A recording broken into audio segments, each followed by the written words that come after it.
নমস্কার। আজকে যে বিষয়টি নিয়ে কথা বলবো সেটি একটু সেনসিটিভ বিষয়।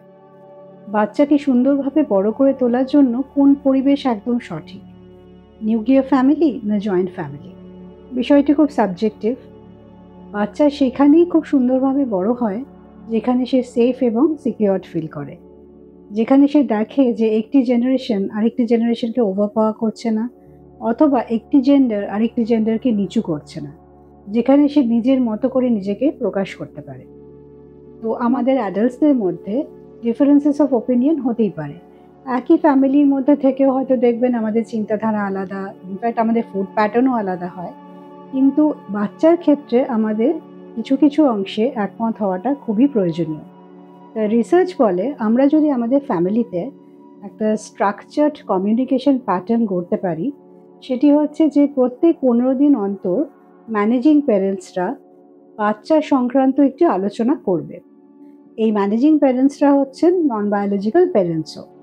বেশিরভাগ ক্ষেত্রেই দেখা যায় যে বাচ্চা আজকাল মা বাবার সাথে অনেক কম সময় কাটাতে পারে, কারণ দুজনেই কাজে ব্যস্ত থাকে।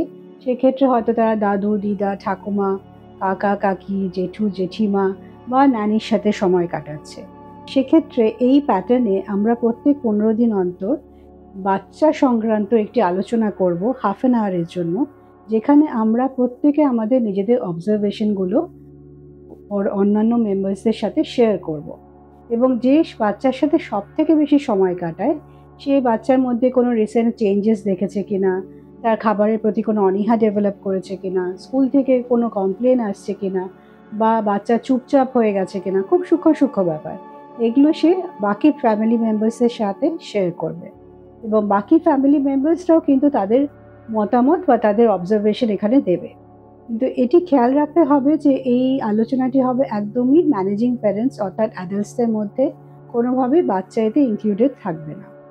এতে যেটা হয় যে আমরা প্রত্যেকে ফ্যামিলিতে জানতে পারি যে বাচ্চা কিভাবে বড় হচ্ছে, বাচ্চার কোনো প্রবলেম হচ্ছে কিনা।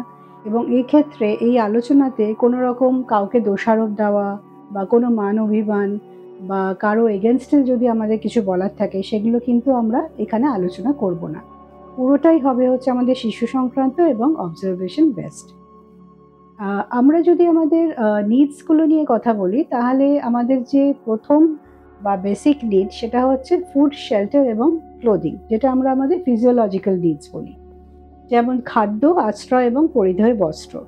তারপরেই কিন্তু আসে আমাদের নিরাপত্তা বোধ, মানে আমাদের সেফটি নিড। তাহলে অ্যাজ অ্যান অ্যাডাল্ট আমাদের প্রত্যেকের উচিত যে প্রত্যেকটি শিশুকে সেফ এবং সিকিউরড ফিল করানো। এই ধরনের একটা প্যাটার্ন যদি আমরা আমাদের ফ্যামিলিতে করতে পারি, তাহলে পরবর্তীকালে দেখা যায় যে বাচ্চাও মিউচুয়াল রেসপেক্ট সম্বন্ধে সে আর একটা আইডিয়া ডেভেলপ করে, এবং সে ডিসএগ্রিমেন্ট কম দেখে বড়দের মধ্যে, এবং এটাও সে বুঝতে পারে যে তার প্রতিটি অ্যাকশন সমস্ত ফ্যামিলি মেম্বার্সরা জানে, এবং পার্টিকুলার কোনো ডিমান্ডের জন্য সে কোনো স্পেসিফিক ফ্যামিলি মেম্বারকে এক্সপ্লয়েট করতে বা ম্যানিপুলেট করতে সে পারে না। তো এই ধরনের পরিবেশ যদি আমরা গড়তে পারি, তাহলেই কিন্তু বাচ্চার পক্ষে সব থেকে সুন্দর হয়, সেটি জয়েন্ট ফ্যামিলি হোক বা নিউক্লিয়ার ফ্যামিলি হোক।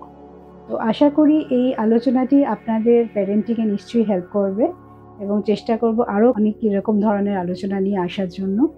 Thank you so much. ভালো থাকবেন এবং ভালো রাখবেন। নমস্কার।